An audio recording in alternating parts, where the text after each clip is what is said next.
మీ శరీరంలో, మీ మనస్సులో ఎన్ని శక్తులు, ఎన్ని సమర్థతలు, ఎన్ని మహిమలు దాగి ఉన్నాయో మీకు తెలుసా? మనిషిలో ఉన్న సర్వస్వము తెలిసిన శాస్త్రవేత్త ఇంతవరకు భూమి మీద ఎవరైనా పుట్టారా? మానవుడు ఈ లోకంలో అవతరించి కోట్ల సంవత్సరాలు గడిచి ఉండొచ్చు. అయినా అతడి శక్తుల్లో అణువంత మాత్రమే ఇప్పటి వరకు బహిర్గతమైంది. కనుక ఎన్నడూ ఏనాడు కూడా మీలోని శక్తిని మీరు చిన్నబుచ్చుకోవద్దు. నేను దుర్బలుణ్ణి, నేను అసమర్థుణ్ణి అని ఏనాడు ఏమాత్రము సంకల్ప మాత్రంలా కూడా రానివ్వకూడదు. భగభగ మండే సూర్యుడి కిరణాలు మేఘాన్ని చీల్చుకుంటూ పక్కకు నెట్టినట్టే పైపైన కనిపించే పరిస్థితుల ప్రభావాన్ని మీరు చూసి బెదరకండి. సూర్యుడు భగభగ మండిన తర్వాత మేఘాలు భయపడి చెల్లాచెదురుగా పక్కకెళ్ళిపోతాయి. అప్పుడు సూర్య ప్రకాశమే ప్రపంచాన్ని ప్రకాశింపచేస్తుంది. అదేవిధంగా మీరు పరిస్థితులకి భయపడకుండా, బెదరకుండా మీ లోపల దాగి ఉన్న అనంతమైన శక్తిని, అపారమైన ప్రాణశక్తిని, అద్భుతమైన సంకల్ప శక్తి ప్రయోగాన్ని నమ్ముతూ, సంకల్పాల్లో, ఆలోచనల్లో దాగి ఉన్న మహత్తరమైన శక్తిని ప్రేరేపిస్తూ, ఆ చైతన్య శక్తితో పరిస్థితులను ఛేదించుకుంటూ విజయ పథంలో ముందుకు వెళ్తే మీరొక స్వేచ్ఛా శక్తి సంపన్నమైన వ్యక్తి అని ఒకరోజు ప్రపంచానికి ప్రకటించుకోగలుగుతారు. కదలకుండా కూర్చుంటే కండలు కూడా మొద్దుబారిపోతాయి.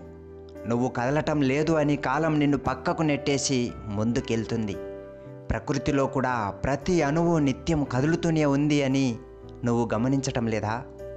బద్ధకంతో, పిరికితనంతో, భయంతో బతుకుతూ ఉంటే కాలం కరిగిపోతూనే ఉంటుంది. నీ ఆయుష్ కూడా తరుగుతూనే ఉంటుంది. ఇంకా ఎంతకాలం నీకోసం సమయం వస్తుంది అని అలా కూర్చుంటావు? ఇంకా ఎన్నాళ్ళు ఎవరో సహాయం చేసి పెడతారు అని ఎదురు చూస్తుంటావు? ఇకనైనా కదులు. నీకోసం రావాల్సిన సమయం వచ్చేసింది. నీకు ఎవరో సహాయం చేస్తారు అని ఆశపడుతున్నావు. నీకు సహాయం చేస్తారని నువ్వు ఆశించిన వాళ్ళు కూడా ఇంకొకరి సహాయం కోసం ఎదురు చూస్తూ కూర్చున్నారు. అందుకే ఇక కదులు. నువ్వు లేచి నిలబడి నీ కండలో నీ గుండెలు కదిలించాకే నీ లక్ష్యం కూడా నీ కళ్ళ ముందుకు కదులుతూ వస్తుంది. సింహం అడవికి మృగరాజే అయినప్పటికీ నోరు తెరిచి ఒక చోట అలాగే కూర్చుంటే జంతువు వచ్చి సింహం నోట్లో దూరుతుందా? నువ్వు కూడా అలాగే కూర్చుంటే నీ లక్ష్యమేమిటో తెలియదు. నువ్వు చేయాల్సిన పని ఏమిటో నీకు స్పష్టత రాదు. నీకు నువ్వుగా కదలాల్సిందే, నడవాల్సిందే, తిరగాల్సిందే, పోరాడాల్సిందే.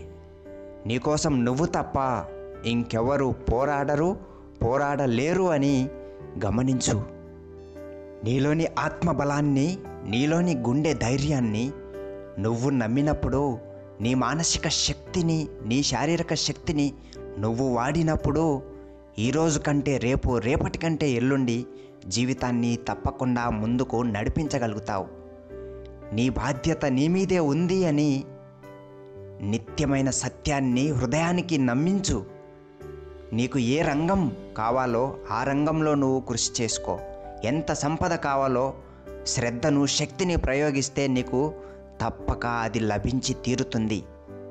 కానీ దానికోసం నువ్వు అలా ఎదురు చూస్తూ కూర్చున్నట్లయితే నువ్వు కదలవు, నీ లక్ష్యం కూడా కదలదు. కానీ నీ లక్ష్యానికి దగ్గరగా నువ్వు చేరాలి అంటే ఒక్కటే గుర్తుపెట్టుకో. బద్ధకాన్ని బద్దలు కొట్టిన క్షణమే నీ యొక్క శక్తి, నీ అనంతమైన ఆత్మశక్తి చైతన్యం బయటకొస్తుంది. నీ శక్తి చైతన్యాన్ని ప్రయోగించటమే అసలైన పునాది. నువ్వు నీ బద్ధకాన్ని, పిరికితనాన్ని తెగించి కదిలించినప్పుడే నీకు దక్కాల్సింది ఏమిటో నీ కళ్ళ ముందుకు వచ్చి తీరుతుంది. భయంతో, బద్ధకంతో, పిరికితనంతో అలా కూర్చుని ఏ చరిత్ర లేని పక్షులు, చెట్లు, జంతువుల్లాగా అంతరించిపోవటం కంటే 1000 సార్లైనా సరే పోరాడి ఓడిపోవటం మేలు. ఎందుకంటే ఓడిన ప్రతిసారి నీ శక్తి నీకు పరిచయం అవుతుంది. పోరాడుతూ ఉండాలి అన్న తపన నీ ప్రాణశక్తిని మరింత పెంచుతుంది. నీ తపన, నీ ఆలోచన శక్తి నీ ప్రాణశక్తిగా మారి నీలో చైతన్యాన్ని రగిలిస్తూ నిరంతరం విజయం వైపు తప్పక నడిపించి తీరుతాయి. అర్జున, మండుతున్న అగ్ని కట్టెల కుప్పను భస్మం చేసినట్లే నీ లోపల జ్వలించే ప్రాణశక్తి అన్ని కష్టాలను నష్టాలను కాల్చి బూడిద చేయగలదు. భగభగ మండే అగ్నికి కాల్చటం మాత్రమే తెలుసు.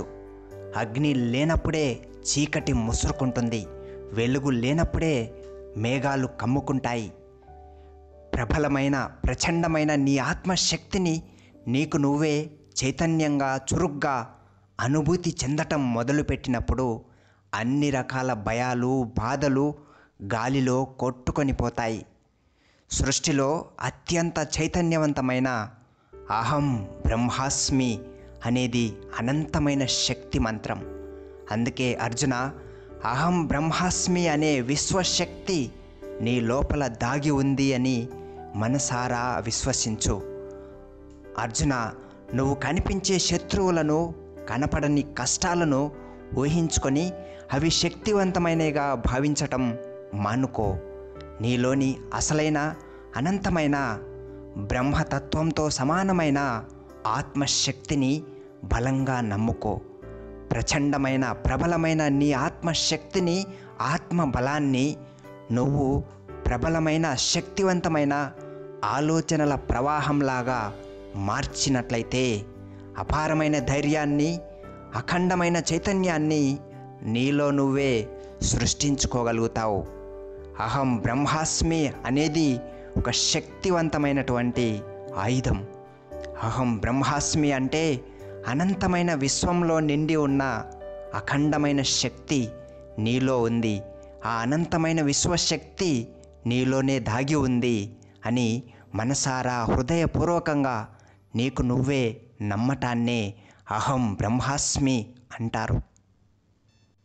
అగ్ని యొక్క జ్వాలలు ప్రజ్వలించినంతసేపు చీకటి ఛాయలు కూడా కనపడవు. అలాగే అఖండమైన అహం బ్రహ్మాస్మి అనే నీ ప్రాణశక్తి, నీ ప్రచండమైన ఆత్మశక్తి ప్రజ్వలిస్తూ ఉన్నంత వరకు ఎలాంటి బలహీనతలు బయటికి రాలేవు. నీ ప్రాణశక్తిని నువ్వు నీ సొంత బలంగా నమ్మి విశ్వసించి స్ఫూర్తివంతంగా ప్రయోగించటం మొదలుపెట్టు. శక్తివంతమైన ఆలోచనల శక్తి నీ చుట్టూ ప్రవహించినప్పుడు మానసిక శారీరక మాలిన్యం అంతా కొట్టుకొని పోయి నువ్వే ఒక అద్వితీయమైన మహాశక్తిగా ఉద్భవిస్తావు. అర్జున, నిన్ను నువ్వు ఒక శక్తిగా గుర్తించటం ఒక్కటే నువ్వు చేయాల్సిన మహత్తరమైన కార్యం. నీలోని శక్తి అనంతమైనదని నువ్వు నీ మనస్సుకు, హృదయానికి ధైర్యంగా ప్రకటించు. ఈ విధంగా నీ ధైర్యాన్ని, శక్తిని నువ్వే ప్రకటించుకున్నప్పుడు ప్రచండమైన కార్యసిద్ధి నీలో సమకూరుతుంది. అహం బ్రహ్మాస్మి అనేది అనంతమైన విశ్వశక్తి. ఆ విశ్వంలో నిండి ఉన్న అనంతమైన శక్తి, నీ ఆత్మలో దాగి ఉన్న అనంతమైన శక్తి రెండూ ఒక్కటే. నువ్వే అనంతమైన ఆ ప్రచండ శక్తి, అనంతమైన విశ్వశక్తి, నీలో ఉన్న ఆత్మశక్తి అంతా కూడా ఒక్కటే అని మనస్ఫూర్తిగా అంగీకరించు. నువ్వు బయటికి కనిపించే వ్యక్తివి కావు. నీకు నువ్వే ఒక అనంతమైన ప్రచండమైన శక్తిగా నమ్ము. బలంగా విశ్వసించు. ధైర్యంగా నీ శక్తిని ప్రకటించటం మొదలుపెట్టు. అహం బ్రహ్మాస్మి అనే అనంతమైన విశ్వశక్తిగా నిన్ను నువ్వు భావించి నీ మనస్సును, హృదయాన్ని చైతన్యంతో ప్రజ్వలింపచేస్తే అద్భుతమైన ఆలోచనలు, అద్వితీయమైన కార్యసిద్ధితో తప్పకుండా యుద్ధంలో గెలిచి తీరుతావు.